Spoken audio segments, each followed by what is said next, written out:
Commander Ilara Voss had never seen a mere Kalian ship up close before. Few humans had and lived to tell about it. Its obsidian hull absorbed all light, shaped like a massive arrowhead cutting through space.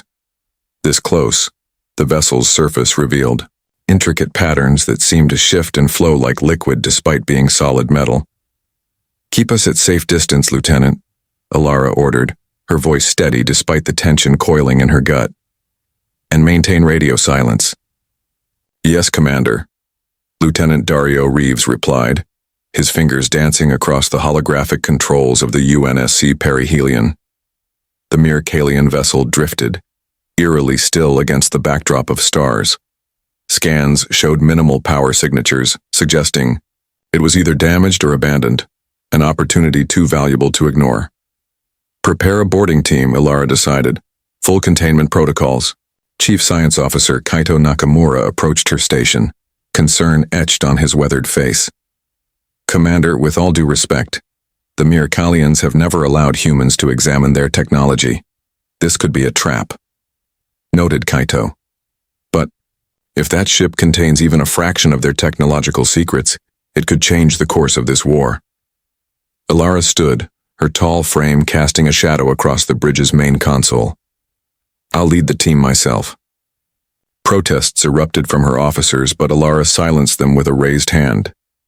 Decision made. The boarding shuttle approached the massive alien vessel with cautious precision. Ilara's team consisted of herself, Security Chief Riven Maddox, xenobiologist Dr. Lysithia Undari, and engineer Talon Voss, all dressed in sealed exosuits designed to protect against both physical and biological threats.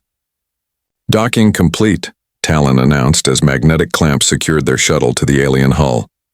"Cutting through now." The laser cutter sliced through the strange metal with unexpected ease. As the circular section fell away, Ilara activated her helmet lights and led the team into the darkness beyond. The interior was unlike anything in human engineering. The corridors curved organically, with surfaces that seemed to absorb both sound and light. The air was breathable according to their sensors, but protocol demanded they remain sealed. "This architecture is incredible," Dr. Andari whispered, her voice filled with professional awe despite their precarious situation. "The ship seems almost grown rather than built." "Stay focused," Ilara reminded her. "Talon, any signs of power systems?" "Faint readings ahead," he replied. "Some kind of central chamber." They advanced cautiously through the silent ship, finding no bodies, no signs of battle or evacuation, just emptiness and cold. The central chamber opened before them, a vast dome, at least 30 meters across. At its center floated a crystalline structure, a perfect dodecahedron 2 meters in diameter, emitting a faint blue glow. "What is it?" Riven asked, weapon ready. Dr. Andari approached slowly, scanning with her equipment. "It's biological in nature, and there's something inside." As they drew closer, the crystal's opacity shifted, becoming transparent enough to reveal its contents. A humanoid figure, feminine in form, but clearly not human. Her skin was alabaster white, with delicate patterns of silver tracing what appeared to be circulatory pathways. Her eyes were closed, face serene in what appeared to be suspended animation. "A mere Kalian," Ilara breathed. None had ever been seen outside their environmental suits. "No," Dr. Andari corrected, studying her readings. "Not mere Kalian. Something else. Something I've never seen before." Before they could investigate further, the ship lurched violently. Alarms blared in their helmets as Dario's panicked voice came through. "Commander, multiple mere Kalian warships just dropped out of FTL. They're surrounding us." Ilara's decision was immediate. Back to the shuttle. As they turned to flee, the crystal containing the mysterious being pulsed once, and Ilara could have sworn she saw the figure's eyes flutter. Then hell broke loose as the first Myrickalian weapon struck the abandoned ship. 3 weeks after the disastrous encounter with the Myrickalian vessel, Ilara sat in the medical bay of Orbital Station Helios, staring at her bandaged hands. She'd been the only survivor of the boarding team, rescued by the Perihelion's emergency shuttle as the alien ship was torn apart by its own kind. The Myrickalians had recovered something from the wreckage, something important enough that they'd sacrificed one of their own vessels to keep it from human hands. But not everything. "I still can't believe you managed to bring this back," Dr. Naomi Keshet said, gesturing toward the laboratory containment field, where a fragment of the crystal floated. Only a splinter of the original structure, roughly the size of Alara's forearm, but inside was a small piece of the being they had discovered, what appeared to be part of a hand, still intact, still impossibly perfect. "What have you learned?" Alara asked. "Nothing makes sense," Naomi admitted. "The biological material shows signs of degradation but also regeneration simultaneously. It's in perfect stasis, neither alive nor dead." Admiral Kozlov entered the fire lab, his imposing presence drawing everyone to attention. "Commander Voss, recovered enough to explain why you lost an entire team and nearly provoked interstellar war by trespassing on a Myrickalian vessel?" Alara rose, keeping her expression neutral. "Sir, with respect, that vessel was abandoned, and we found something they clearly valued enough to destroy rather than let us study it." "This fragment," Kozlov said, approaching the containment field. "What is it?" "We believe it's part of a previously unknown species," Naomi explained. "Possibly a precursor to the Myrickalians themselves, or perhaps something they created. Or enslaved," Alara added quietly. Kozlov's eyes narrowed. "Whatever it is, it nearly cost us dearly. The Myrickalian ambassador has demanded its return. They claim it as sacred property." "Sacred?" Alara questioned. "Since when do Myrickalians have religious artifacts?" "That's classified information, Commander," Kozlov snapped. "The point is, we're returning it tomorrow. Get what data you can before then." After he left, Alara approached the fragment more closely. "There's something not right about all this. The Myrickalians don't revere anything. They conquer, they consume, they move on." Later that night, unable to sleep, Alara returned to the lab. The night staff had left for a brief meal break, leaving her alone with the crystal fragment. She placed her palm against the containment field, feeling the subtle vibration it emitted. "What are you?" she whispered. On impulse, Alara pulled up her personal entertainment system and selected an old melody, Butterfly's Lament, a haunting piece composed by her grandmother decades ago. As the notes filled the room, she closed her eyes, letting the familiar music wash over her. The monitoring equipment suddenly spiked, alarms blaring. Alara's eyes snapped open to see the crystal fragment glowing brightly, pulsating in rhythm with the music. "What the hell?" She stepped closer, watching in astonishment as the biological material inside seemed to respond, the cellular structure rapidly changing. Alara increased the volume, heart pounding as the crystal's glow intensified. The fragment's surface began to liquefy, dripping down like mercury while maintaining its overall shape. Within the transforming crystal, the fragment of hand twitched, its fingers flexing as if reaching out.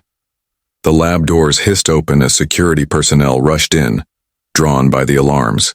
"Commander, step away from the containment field." But Alara couldn't move, transfixed as the being inside the crystal responded to something so uniquely human: music. Something the Myrickalians, with their documented inability to perceive or process musical patterns, would never have thought to try. "Get Admiral Kozlov," she ordered without looking away, "and keep the music playing." Part 3. Awakening. Chorus Admiral Kozlov stood before the United Earth Defense Council, his expression grave.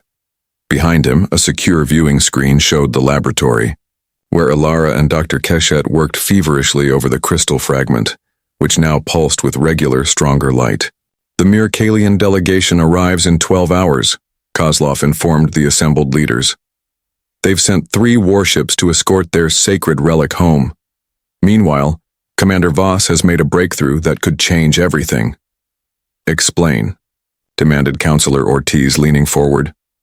"The being within the crystal responds to human music," Kozlov said simply. "Not just any music, complex harmonies with specific emotional resonance. The Myrickalians have no ability to perceive music. as we do. Their auditory processing is entirely different. You believe this being is important to them? Counselor Wong asked.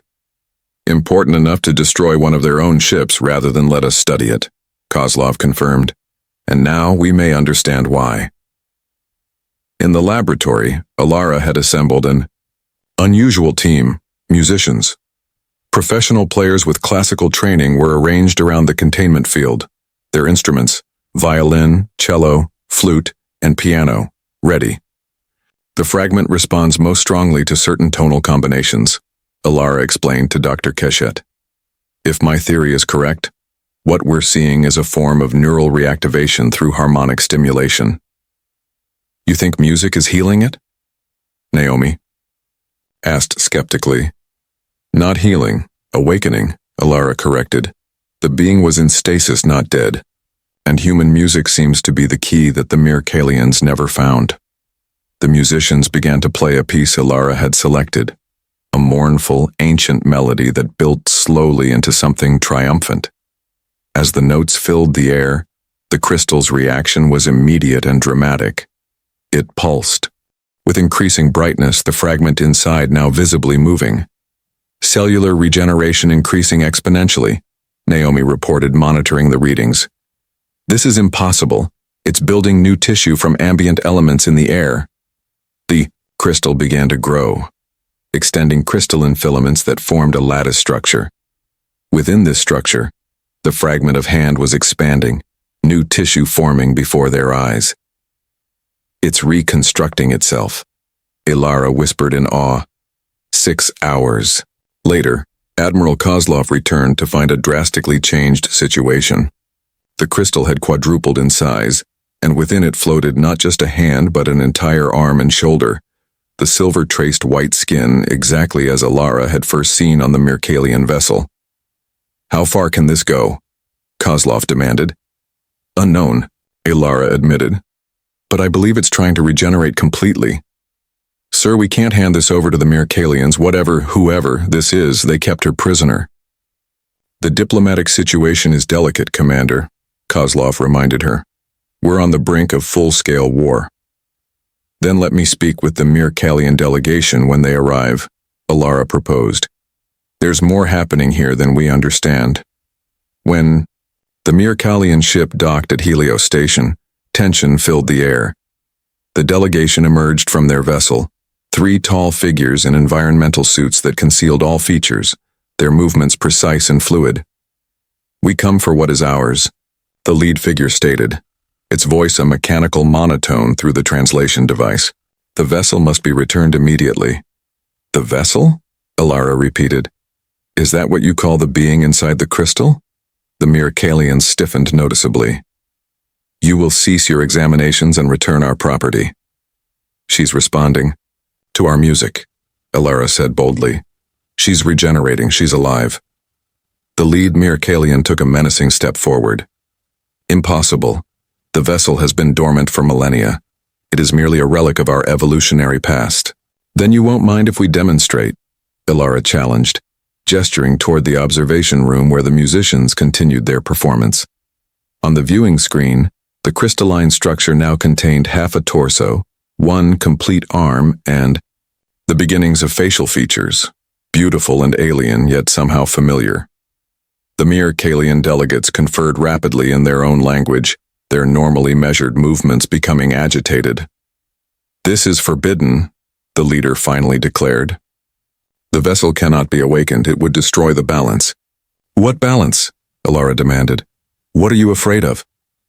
Instead of answering, the Mirkalian reached for a device at its waist, but Alara was faster. Her warning shot from her sidearm struck the wall beside them. I think, she said quietly, it's time you told us the truth about who she really is. The standoff lasted only moments before Admiral Kozlov intervened, ordering both sides to stand down. The Mirkalian delegation was escorted to a secure conference room, while Alara was temporarily relieved of duty, though not before she instructed the musicians to continue playing in shifts around the clock. You've crossed a line, Commander, Kozlov admonished once they were alone. With respect, Admiral, they're hiding something crucial, Alara insisted. They called her the vessel. Not a sacred relic, but something they fear. Fear? Kozlov frowned. The Mirkalians have dominated half the known galaxy. What could they possibly fear? Change, came a new voice. They turned to see Professor Jolan Varek, Earth's foremost xenoanthropologist who had been observing the interaction. His aged face was thoughtful. The Mirkalians have maintained virtually the same society structure for thousands of years. No cultural evolution, no significant technological advances beyond what they began with. What are you suggesting? Kozlov asked. That perhaps they aren't the originators of their technology, Varek proposed. Perhaps they're merely the inheritors, or usurpers. Meanwhile, in the laboratory, the regeneration continued at an astonishing pace. The being in the crystal now had a complete upper body, one arm and a fully formed face. Her eyes remained closed, but occasionally her lips moved as if trying to speak. Dr. Keshet had expanded the musical repertoire, discovering that different compositions appeared to stimulate different aspects of regeneration. Bach accelerated cellular division, Mozart enhanced neural pathways, while Earth's more emotional ballads seemed to strengthen what appeared to be a circulatory system. It's as if she was designed to respond to the mathematical and emotional patterns in our music, Naomi told her assistant Vic. But that's impossible. Humans and whatever species she represents evolved on entirely different worlds. Unless we didn't, Vic suggested quietly. There are theories about panspermia, about ancient precursor species seeding compatible life, forms across the galaxy. In the conference room, the lead Mirkalian finally spoke after hours of silence. You do not understand what forces you are meddling with. The vessel contains knowledge that would destabilize the order we maintain. What knowledge? Alara asked, having been reinstated to the negotiation team at Professor Varek's insistence. The forbidden technologies, the harmonics of creation and destruction. The Mirkalian's mechanical voice betrayed no emotion, but its posture had changed, subtly. Long ago, before our ascension, the vessel's kind ruled the stars. They built through song, shaped matter through harmonic resonance, traveled between worlds on waves of sound. Acoustic technology? Kozlov looked skeptical. Far more, the Mirkalian continued. They did not use tools as you understand them. Their bodies, their voices were the tools. But they were weak, philosophical, unwilling to use their power for conquest. Professor Varek leaned forward. So you conquered them instead. The Mirkalian remained silent for a long moment. They were unworthy of such power. We preserved what was useful. The vessel is the last of her kind, kept in stasis as a living library of their knowledge. For how long? Alara demanded, horrified. 12,000 of your years, came the cold reply. And now you have awakened her. If she fully regenerates, she will remember, and she will sing. Sing what? Kozlov asked. The song that unmakes us, the Mirkalian answered simply. Alarms suddenly blared throughout the station. On the emergency channel, Dr. Keshet's voice was frantic. Admiral! Commander! She's awake, her eyes are open. In the laboratory, the being's crystal had grown to fill half the containment field. Inside, she floated serenely, now possessing a complete upper body and the beginnings of her lower half. Her eyes, large, silver-irised, and pupilless, were, indeed open, tracking the movements of the humans around her, and she was smiling. The Mirkalian delegation immediately requested emergency departure clearance. You have doomed yourselves, their leader stated flatly. When she remembers, when she sings, you will understand too late. As they hurried back to their ship, Alara rushed to the laboratory, arriving just as the being's lips parted and a sound emerged. Not words, but a pure, impossible note that made the very air vibrate with potential. The note hung in the air, a single perfect tone that resonated with the molecular structure of everything it touched. The laboratory equipment began to vibrate in harmony, glass containers humming, metal instruments singing back in sympathetic vibration.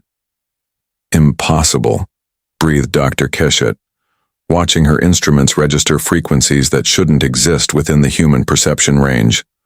Yet somehow they all could hear it. The being in the crystal, no longer just a fragment but now almost fully formed, tilted her head as if listening to the resonance of her own voice. Her expression was one of wonder, like a child rediscovering a forgotten toy. Alara approached the containment field cautiously. "Can you understand us?" The being's silver eyes focused on Alara. The single note transformed, splitting into a complex chord that somehow conveyed meaning directly to their minds. "I hear, I remember, I am." "Telepathy?" Admiral Kozlov questioned from the doorway, his face pale. "Not exactly," Professor Varric answered, having followed him. "It's something more fundamental. The vibrational patterns of her voice are interfacing directly with our neural pathways." The being's gaze moved from face to face, taking in each human present. Her chord changed again. "You woke me with your songs. The Mirkalians could not. They cannot hear the harmonies." "What are you?" Alara asked softly. "I am Neria, last resonator of the harmonious confluence, the musical communication, carried emotions alongside meaning, sorrow, gratitude, determination." "The Mirkalians called you the vessel," Kozlov stated. Neria's expression darkened, her chord becoming minor, dissonant. "A prison, not a vessel. They feared our songs.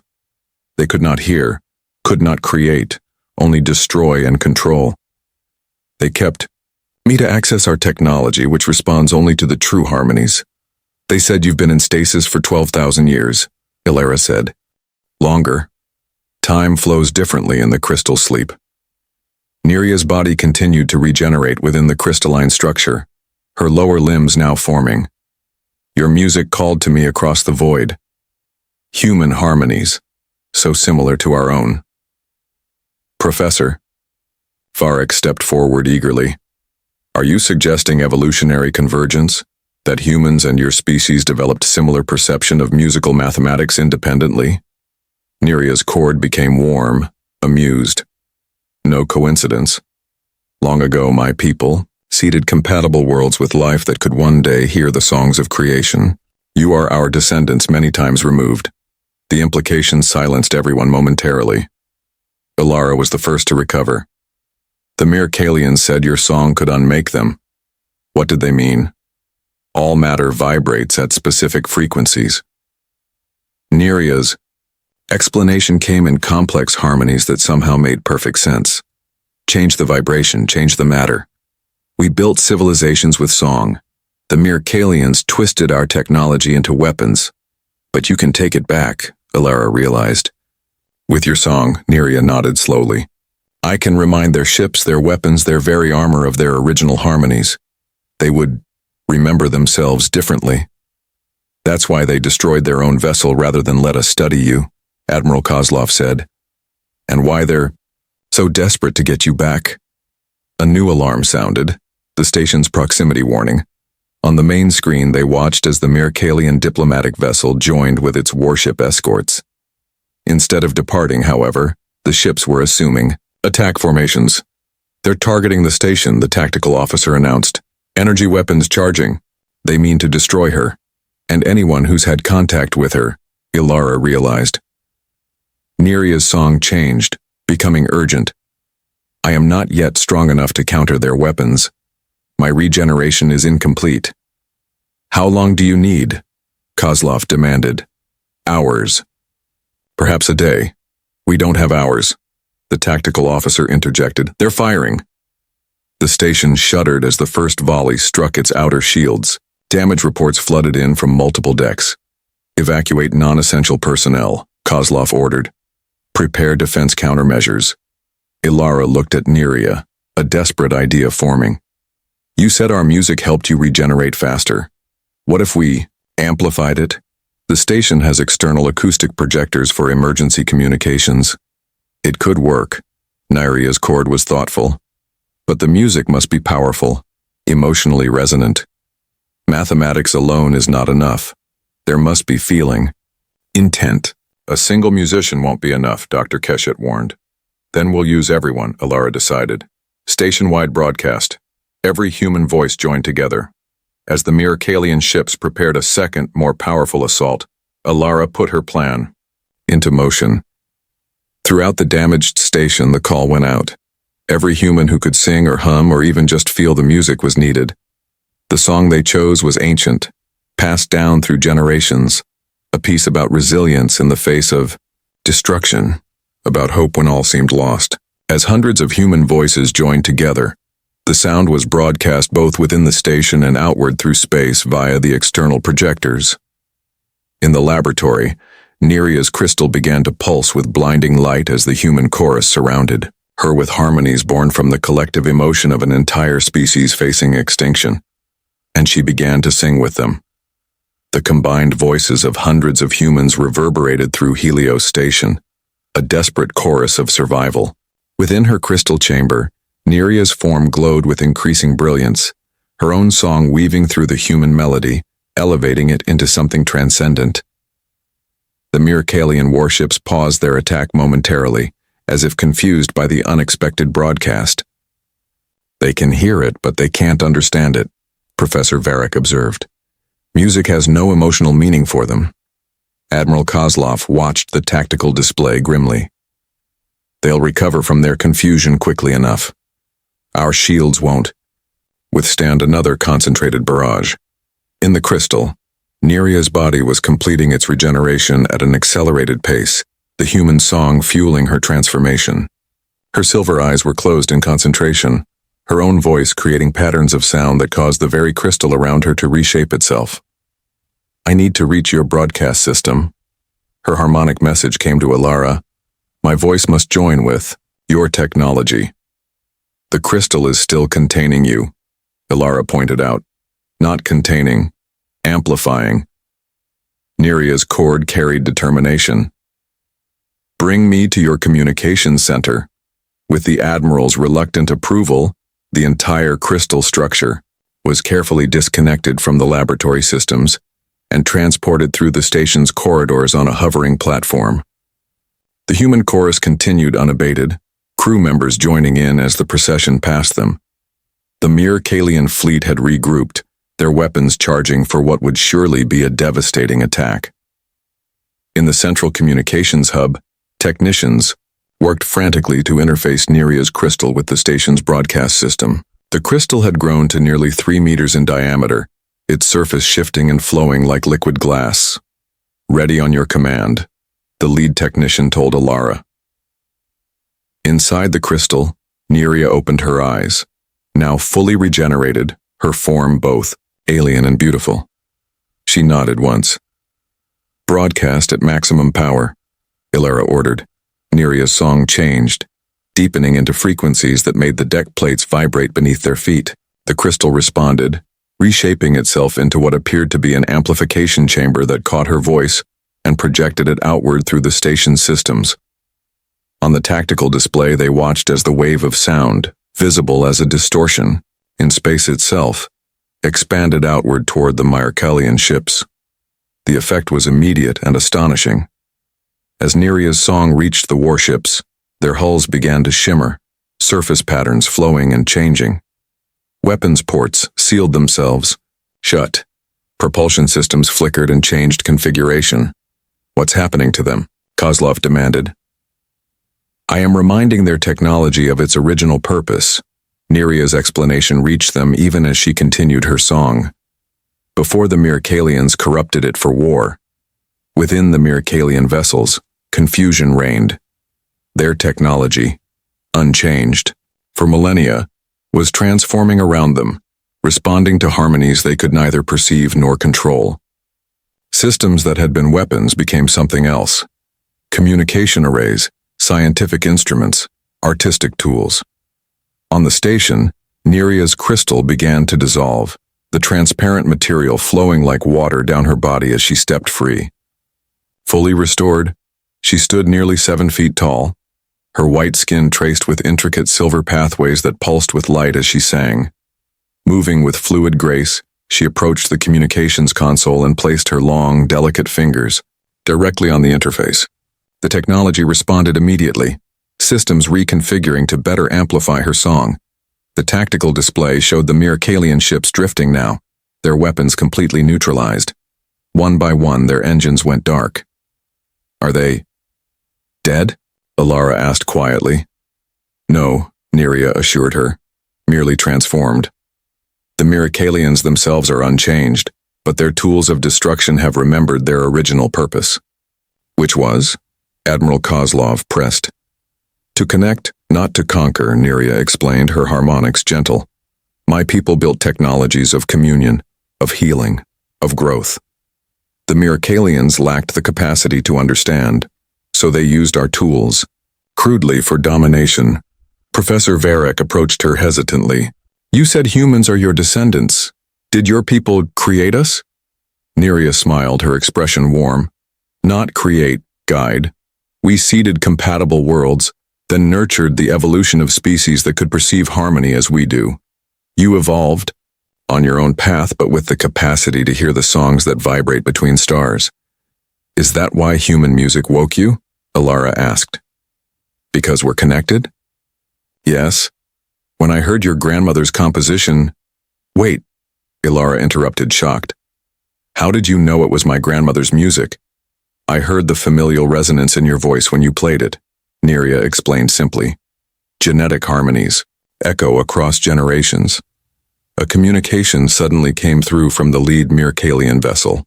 Audio only, their translation system apparently affected by Neria's transformation of their technology. What have you done to us? The mechanical voice now contained something new. Inflection, perhaps even emotion. Our ships respond to new commands. Our systems access functions we never knew existed.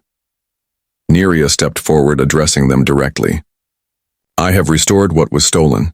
Your ancestors took our technology but could never fully understand it. Now you have the chance to learn its true purpose. You have crippled our civilization, the Mircalian protested.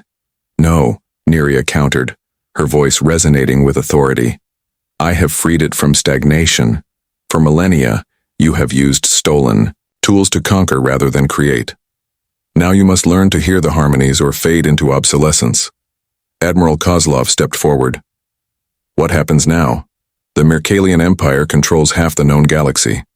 Days, perhaps, Neria replied. The dissonance moves slowly but inexorably. And you believe I can help stop it? Ilara's voice carried doubt. Neria stopped, turning to face her fully. 5 years ago, when all seemed lost, a human song brought me back from the edge of oblivion. Your song, Ilara Voss. The universe remembers such moments. She placed her long fingers gently on Ilara's temples. The question is, do you remember how to sing with everything you are? As Ilara closed her eyes, memories flooded back, of her grandmother teaching her melodies that seemed to make the air shimmer, of nights spent listening to the strange harmonies between distant stars on her family's old radio telescope, of the moment when Neria first awoke to the sound of a human voice. Yes, Ilara whispered. I remember. Around them, the nexus began to glow more brightly, as if responding to a promise finally kept. 3 days later, Admiral Ilara Voss stood in the central chamber of the harmonic nexus, surrounded by 12 beings, who shared humanity's distant ancestry, yet had evolved along separate paths. There was Lyran of Tau Ceti, whose translucent skin revealed the musical patterns of her circulatory system. Morev from the Aldebaran system, tall and angular with vibration-sensitive ridges along his arms. The twins Pel and Sor from Fomalhaut, whose natural resonance with each other created harmonic patterns that could reshape matter. All of them traced their lineage back to Neria's people, the Resonators, yet all had developed unique adaptations to their respective worlds, Professor Varek observed from a gallery above, recording every detail for what might become humanity's most important historical document, if they survived. The dissonance has breached the outer Kuiper belt of the Tau Ceti system, reported Lieutenant Nix through the communication link. The resonance maintained position nearby, coordinating with Earth's rapidly assembled defense fleet. Estimated. Time to Nexus intercept, 6 hours. On the massive display dominating one wall of the chamber, they watched as the dissonance approached. a swarm of obsidian crystalline structures, each the size of a small moon, absorbing all light and energy they encountered. In their wake, planets went dark, their electromagnetic fields collapsing. "They're stronger than I anticipated," Neria admitted, her silver neural pathways pulsing with increased activity. "They've been gathering energy for millennia." "Then we need more energy ourselves," Alara stated. She turned to the assembled representatives. "Neria has explained the harmonic convergence we need to create. But we need to amplify it beyond this nexus. We need to broadcast it through every communication system in known space." Morav, the Aldebaran, shook his angular head. "Impossible. Most systems don't have acoustic relay capability, but they have electromagnetic transmission," Alara countered. "And all of those signals create wave patterns that can be harmonized." Neria's eyes widened with understanding. "You're suggesting we use the existing communication infrastructure across multiple civilizations as a carrier wave for our harmonic pattern?" "Exactly," Alara confirmed. "We encode our counter-resonance into standard transmission protocols. Every communication satellite, every FTL relay, every quantum entanglement communicator becomes part of our instrument." "It could work," Lyran interjected, her translucent features animated. "But we would need access codes for thousands of different systems." "Leave that to me," Alara said grimly. She activated her neural link to the resonance. "Lieutenant Nix, contact Earth Command. Invoke Emergency Protocol Omega. We need override access to every communication system in the Alliance, effective immediately." While the diplomatic and technical barriers were being addressed, Neria led Alara to a smaller chamber deep within the Nexus core. Unlike the crystalline architecture of the rest of the structure, this room appeared organic, with walls that pulsed, like living tissue. "What is this place?" Alara asked, feeling a strange resonance within her own body. "The genetic memory bank," Neria explained. "Here we store the acoustic patterns of thousands of generations, the songs that shaped stars and built worlds." She gestured to a central pedestal made of material that resembled liquid silver. "Your grandmother's composition awakened me because it contained patterns remarkably similar to my people's creation songs, harmonies that shouldn't have been possible for a human to discover independently." "Yet she did," Alara said softly. "Yes." "Which made me wonder." Neria placed her hands on the silver pedestal, which began to shimmer in response. "Your family line may carry more than just musical talent, Admiral. It may carry direct genetic memory from the resonators themselves." The silver material suddenly flowed upward, forming a delicate crown of liquid metal. "This will allow us to find out. It will connect your neural pathways directly to the ancestral memories stored here." Alara eyed the crown warily. "Is it safe?" "No," Neria admitted frankly. "But neither is facing the dissonance unprepared." After a moment's hesitation, Alara nodded. Neria placed the fluid crown on her head, where it conformed perfectly to her skull. For a second, nothing happened. Then Alara gasped as images and sounds flooded her consciousness. She saw vast cities built from crystalline spires that sang in the wind, witnessed planets transformed by harmonies that reorganized matter at the atomic level, felt the joy of a civilization that created rather than conquered. Through it all ran melodies so complex and beautiful that tears streamed down her face. Then came darker memories, the Mirkalian attack, the systematic destruction of Resonator Society, the desperate attempt to preserve their knowledge through suspended animation. And finally, something the Resonators themselves had feared, ancient black crystals rising from planetary cores, absorbing sound and light, bringing silence eternal. When Neria removed the crown, Alara remained motionless, processing the flood of information. "Now you understand," Neria said quietly. "The dissonance was created as a failsafe by a species that feared harmonic technology, would erase all boundaries between species, between matter and energy, between thought and reality." "They feared evolution itself," Alara whispered. The ancestral memories still echoing in her mind. "Yes. And now we must prove them wrong." Neria helped Alara to her feet. Did you find what we need? Ilara's eyes had a new depth to them, ancient knowledge now integrated with her human perspective. Yes, the counterharmonic exists, but it requires something we didn't anticipate. What? Dissonance itself, Ilara explained, new understanding, flowing through her thoughts. We can't fight anti-harmony with pure harmony.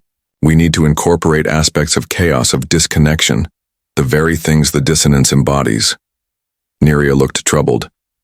Such patterns could be dangerous to sustained life. Not if calibrated precisely, Ilara insisted. That's why we need representatives from different worlds, each bringing their own variation of the harmonic pattern. Unity through diversity, not uniformity. As they returned to the main chamber, alerts blared throughout the nexus. The main display showed the dissonance accelerating, as if sensing their plans. They'll be here in 3 hours, not 6, Lieutenant Nix reported urgently. And Earth Command reports similar structures emerging near Sol system. Professor Varek approached, his aged face grave. The override protocols are in place. Every communication system in known space awaits your signal. Ilara looked at the assembled representatives. 13 beings from 13 worlds, all descended from the same ancient source yet evolved along different paths. The harmony we create must contain aspects of dissonance, she announced. Each of us must contribute not just our resonant similarities, but our dissonant differences. Our counter-resonance needs to teach these ancient weapons that diversity strengthens harmony, not weakens it. Morev frowned. You ask us to incorporate chaos into order? I ask us to embrace the full spectrum of existence, Ilara corrected. The dissonance was created by beings who feared difference. We defeat it by proving difference creates stronger harmony. As the Nexus technicians recalibrated their systems according to Ilara's new insights, Neria drew her aside. What you're proposing has never been attempted, she said quietly. Even my people sought perfect harmony, perfect resonance. And perhaps that was their limitation, Ilara suggested gently. The memories showed me that the resonators achieved incredible things, but they also pursued an ideal of perfection that excluded other approaches. Neria was silent for a long moment, processing this perspective. You may be right. Perhaps this is why my people seeded so many worlds, unconsciously seeking the diversity they couldn't create themselves. A final alert sounded. On the display, the dissonance had changed course, accelerating directly toward the Nexus with terrible purpose. It's time, Ilara said. The 13 representatives took their positions around the central amplification chamber, a perfect dodecahedron of crystal, similar to the one that had held Neria for millennia. As they each began their unique harmonic contributions, the chamber filled with sound that was simultaneously beautiful and challenging, ordered yet wild. Neria's expression was serene but determined. Now the galaxy remembers there are other ways to exist. The harmonious confluence once spanned thousands of worlds before the Mirkalians silenced our songs. I am the last of my kind, but not the last to carry our legacy. She turned to Ilara. Humans have preserved what the Mirkalians could not understand, the power of harmony, of music that carries meaning beyond its mathematics. That is why they feared you almost as much as they feared. Frozen, will you stay with us? Ilara asked. Help us understand your technology, your history. Neria smiled but shook her head gently. My journey is not yet complete. There are other worlds where our seedlings may have grown, other species who might hear the songs, and there is much work to do. The Mirkalians have ruled through fear for too long. You're going to transform their entire empire? Kozlov looked incredulous. No, I will simply give all beings the choice to hear differently. Neria's harmonics rippled with determination. The songs of creation belong to all who can hear them. As the diplomatic crisis unfolded around them, the Mirkalian fleet neutralized, their empire suddenly vulnerable. Neria took Ilara's hands in her own. You saved me. Her song conveyed gratitude, beyond words. When all seemed lost, a human song brought me back. I will not forget. Ilara felt tears in her eyes, though she couldn't fully explain why. Will we see you again? Neria's answer came in harmonies that bypassed language entirely, conveying a promise that stretched across stars and time. Listen for my song in the spaces between worlds. I will be there. As the crisis stabilized and humanity prepared to face a galaxy forever changed, Ilara often found herself pausing to listen, for harmonies hidden in the background radiation of space, for songs carried on solar winds, and sometimes, in the quietest moments between stars, she could swear she heard Neria singing. Part 7. Convergence of Harmonies. The UNSC resonance slipped through the void toward coordinates that existed in no official star chart. For 3 weeks, they had followed Neria's harmonic signal across uncharted space, beyond the former borders of the Myrkalian Empire. We're approaching the source, Lieutenant Zora Nix announced from the navigation station. The young officer had been handpicked by Admiral Ilara Voss for her unusual sensitivity to acoustic patterns, a gift that had become increasingly valued. In Earth's exploratory fleets, Ilara stepped closer to the main viewport where stars streamed past in rivers of light. Drop us out of FTL, Lieutenant. Let's see what we're dealing with. The ship decelerated smoothly, space resolving around them into a binary star system, orange and blue giants dancing in celestial orbit. Between them hung something impossible, a structure that resembled a massive crystalline web spanning thousands of kilometers. My God, breathed Professor Varric, who had insisted on joining this expedition despite his advancing age. It's beautiful. The structure pulsed with gentle light that followed patterns similar to sound waves rippling outward from a central node. At regular intervals, portions of the vast web would shift position, reconfiguring like an impossibly complex instrument. Life signs? Ilara asked. Hundreds, reported the science officer, Ryvan Quinn. His expression showed bewilderment as he studied his readings. But they don't register as any known species. The energy signatures are unlike anything in our database. The communication system activated without prompting, and Neria's distinctive harmonic voice filled the bridge. Welcome, children of Earth. You have answered my call. Neria, Ilara responded warmly. We've been following your trail across Half-I, the galaxy. What is this place? A beginning, came the resonant reply. And a remembering. Request permission to come aboard your vessel. Before Ilara could respond, a section of the bridge shimmered with light that coalesced into Neria's familiar form. She appeared somewhat changed, her silver neural pathways now more elaborate, branching like intricate circuitry across her alabaster skin. Her eyes held depths that hadn't been there before. Admiral Voss, she spoke aloud now, her voice carrying subtle harmonics that made the air vibrate pleasantly. Professor Varric, it brings me joy to see you again. Ilara stepped forward, protocol, momentarily forgotten as she embraced the being who had changed the course of galactic history. We thought we might never find you. Yet here you are, Neria smiled. Humanity always finds a way to the song. Professor Varric gestured toward the viewport. Your work, I presume? Not mine alone, Neria explained. In the years since we parted, I have discovered others, not of my kind, but of yours. Humans? Ilara asked, surprised. Human descendants? Neria clarified. Colonies seeded by my people tens of thousands of your years ago, on worlds far from Earth. They evolved differently, but retained the fundamental capacity for harmonic perception. She moved to the science station, where her touch caused the displays to reconfigure, showing star charts that extended far beyond known space. The Myrkalians never found these worlds, she continued. These cousin species to humanity developed in isolation, each cultivating different aspects of acoustic technology. What you see outside is our collaboration, a harmonic nexus that can communicate across vast distances instantaneously. Through music? Ryvan asked skeptically. Through resonance, Neria corrected gently. All matter in the universe vibrates at specific frequencies. When you understand those frequencies fully, distance becomes optional. Professor Varric's eyes widened with realization. You've developed instantaneous communication. Do you understand what this means for galactic civilization? More than communication, Neria's expression grew serious. Transportation, energy transfer, healing.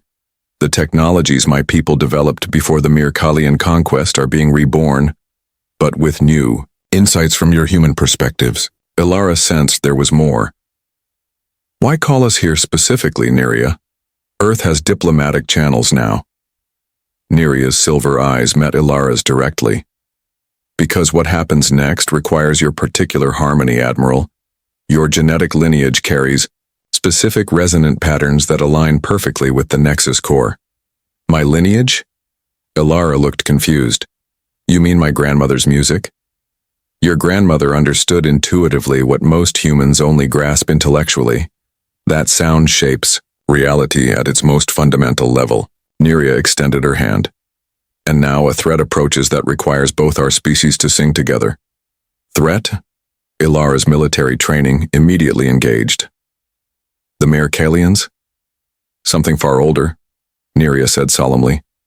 When I began awakening technologies across the galaxy, I inadvertently triggered ancient defense systems from before even my people's time. Systems designed to prevent the very harmonies we're creating. On the main screen, Neria displayed images of massive structures emerging from the cores of distant planets. Crystalline, but black as space itself, absorbing rather than reflecting light. The dissonance, she named them. Created to enforce separation between species, to prevent the unified harmonic that my ancestors believed would elevate all sentient life. Who built them? Professor Varric asked. We don't know, Neria admitted. The records were lost even before my civilization's height. But they're awakening now, and their first target will be this Nexus, and then Earth. Why Earth? Lieutenant, Nix asked. Because humans represent the most successful of all our seeded worlds, Neria explained. Your species developed harmonic perception independently, created music that transcends mere mathematics. You represent everything the dissonance was programmed to prevent. Ilara squared her shoulders, years of military command evident in her posture. What do you need from us? I need you, Admiral, Neria said simply. Your voice carrying your unique genetic harmonics, joined with mine and with representatives from 12 other human-descended worlds. Together, we can create a counter-resonance that will neutralize the dissonance before it fully awakens. And if we fail? Ilara asked quietly. Neria's expression was grave. Then silence falls across the stars. The dissonance will systematically eliminate all species capable of harmonic technology, starting with humans. Professor Varric stepped forward. When you say eliminate, total planetary destruction, Neria confirmed. They've done it before, long ago. The civilization that created them eventually fell to their own creation when they attempted to shut them down. Ilara turned to her crew. Send word to Earth Command. We're dealing with a level 1 existential threat. As the resonance docked with the crystalline nexus, Ilara walked with Neria through corridors that sang with subtle harmonies. They passed chambers where beings similar to humans, yet distinctly alien in their features, worked with technologies that seemed alive, responsive to voice and touch and thought. How long do we have? Ilara asked. Throughout human space and beyond, every communication device suddenly broadcast the same complex harmonic pattern, from personal communicators to planetary arrays. The pattern contained aspects of all 13 genetic lineages, each contributing their unique variation. At the Nexus, Ilara and Neria stood side by side at the primary amplification node, their voices joining in a duet that bridged ancient wisdom and human innovation. Around them, the massive crystalline structure began to vibrate in sympathy, each segment adding its own resonance to the growing wave. The dissonance arrived like a tide of darkness, its black crystals absorbing light and sound as it approached. The Nexus. The first impact caused the entire structure to shudder violently. Hold the pattern, Neria commanded as several representatives faltered. The dissonance pressed closer, its absorption field beginning to dampen the harmonics emanating from the Nexus. For a terrible moment, it seemed as though their effort would fail, the counter-resonance weakening as the ancient weapons applied their inexorable negation. Then Alara, drawing on memories both human and resonator, modified her contribution slightly, adding a subtle counterpoint that incorporated the fairy silence the dissonance created. Rather than fighting the dampening effect, she used it, wove it into the greater harmonic. "Follow my lead," she called to the others. One by one they adapted, each finding ways to incorporate absence into presence, silence into sound, darkness into light. The counter-resonance evolved into something entirely new, neither purely harmonic nor purely dissonant, but a complex integration of both. Across the galaxy, the unified broadcast carried this new pattern to every corner of settled space. On thousands of worlds, beings of all species paused as the sound reached them, not disrupting communications but enhancing them, carrying meaning beyond words. At the nexus, the dissonance hesitated. The black crystals ceased their advance, hovering in space as if confused by a pattern they could neither absorb nor negate. "It's working," Professor Varric breathed, watching from his observation point. Then, slowly at first but with increasing speed, the dissonance began to change. The obsidian surfaces started to glimmer with traces of light, the perfect darkness giving way to subtle iridescence. "They're not weapons," Neria realized suddenly. "They're instruments corrupted by flawed programming." As the counter-resonance continued, the transformation accelerated, the black crystals reshaping themselves, their absorption fields converting to amplification fields that strengthened rather than negated the harmony surrounding them. After what seemed like hours but was merely minutes, the transformation was complete. Where the dissonance had threatened, now floated crystalline structures of breathtaking beauty, similar to the nexus itself, but with distinctive differences in pattern and form. As the 13 representatives gradually brought their harmonic contribution to a close, a new voice joined the fading melody, deeper, vaster, ancient beyond reckoning. It carried no words, yet somehow conveyed gratitude and apology. "What is that?" Alara asked, exhausted but triumphant. Neria's expression was one of wonder. "The original architects, I believe. Not destroyed, but trapped within their own creation, waiting for a harmony that could free them." As the last notes faded, the transformed crystals arranged themselves in a geometric formation around the nexus, their surfaces now reflecting rather than absorbing light. Lieutenant Nix's voice came through the communication system. "Admiral, Earth Command reports similar transformations in Sol system. The structures there are, helping somehow, enhancing our communication networks, strengthening planetary shields." Alara looked at Neria, who smiled with profound relief. "Not destroyers after all, but builders, like my people, but far older." "Will we be able to communicate with them?" Professor Varric asked eagerly. "In time," Neria nodded. "They're relearning how to interact with younger species.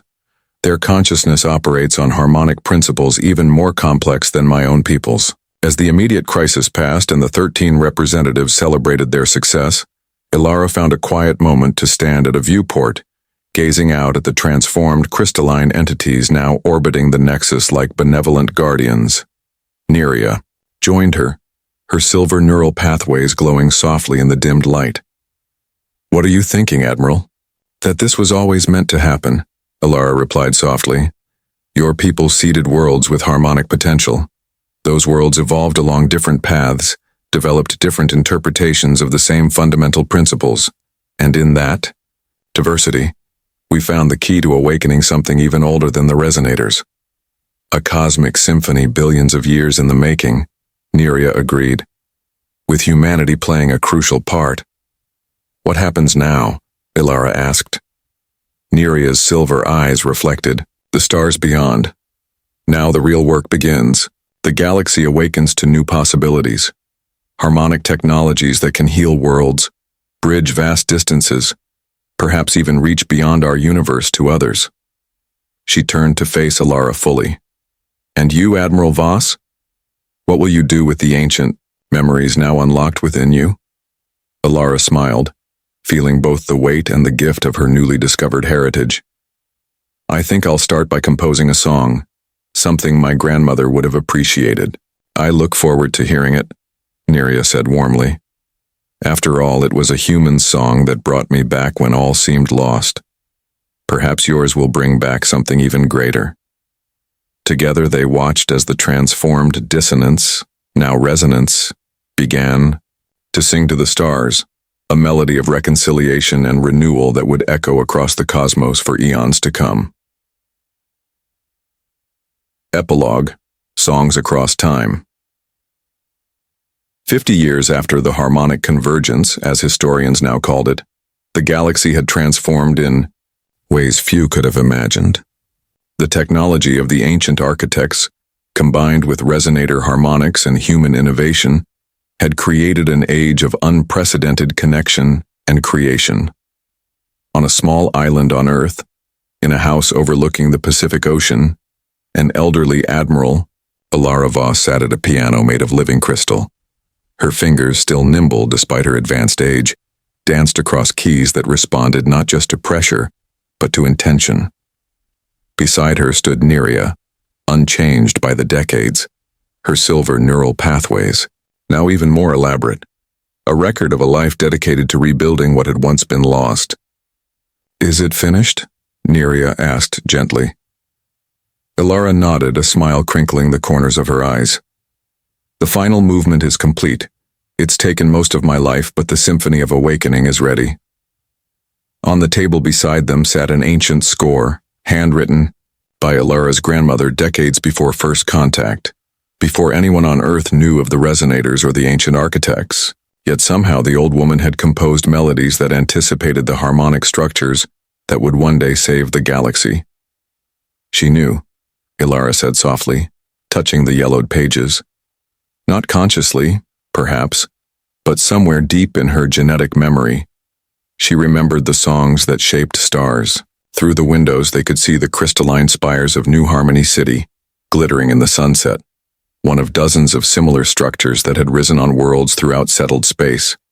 Not built, but grown through harmonic technology, recovered from the ancient architects. "The 13 representatives are assembled at the Grand Nexus," Neria informed her, "including your granddaughter." Ilara's eyes softened at the mention of young Lyra, who had inherited both her position in Earth's harmonic core and her genetic sensitivity to cosmic resonance. "She'll conduct the symphony beautifully." "You won't attend?" Neria asked, though she already knew the answer. Alara shook her head. "My part is finished. The next movement belongs to the younger generations." She played a final chord on the crystalline piano, complex, bittersweet, resolving into something both peaceful and expectant. The sound lingered in the air, causing the very molecules around them to dance in harmonious patterns visible to the naked eye. "When I was a young officer," Alara reflected, "I believed humanity's destiny was among the stars. I never imagined the stars themselves were waiting for our song." Outside, the first stars appeared in the darkening sky. Among them shone the distinctive light of the Grand Nexus, now a galactic center of learning, diplomacy, and harmonic development. In a few hours, the Symphony of Awakening would be performed there for the first time, broadcast instantaneously across the galaxy through the transformed network once known as the Dissonance. "I have something for you," Neria said, producing a small crystalline sphere that glowed with soft blue light. "From the architects." Alara accepted the gift with reverence. Within the sphere, galaxies seemed to swirl, miniature but somehow real, as if the crystal contained actual space and time in condensed form. "What is it?" she asked, though she could already feel its purpose resonating with her. "They call it a memory seed," Neria explained. "It contains the harmonics of your lifetime, your discoveries, your compositions, your unique perspective. When you're gone, it will preserve not just records of your existence, but the actual resonance of your being." Alara turned the sphere, in her hands, watching the galaxies shift within. "So part of me will join the cosmic symphony." "As we all will, eventually," Neria nodded. The architects believe all consciousness contributes to the greater harmony of existence. As night fell completely, they sat together in comfortable silence, a human woman nearing the end of her remarkable life, and a resonator who had witnessed the rebirth of civilizations. Between them lay understanding deeper than words, a friendship, forged in crisis and tempered by decades of collaboration. In the distance, a shooting star traced a brilliant path across the sky. One of the architect vessels, its crystalline structure now evolved to navigate the spaces between galaxies, seeking other harmonies, other songs. They thought I was dead, Neria said softly, until a human song brought me back.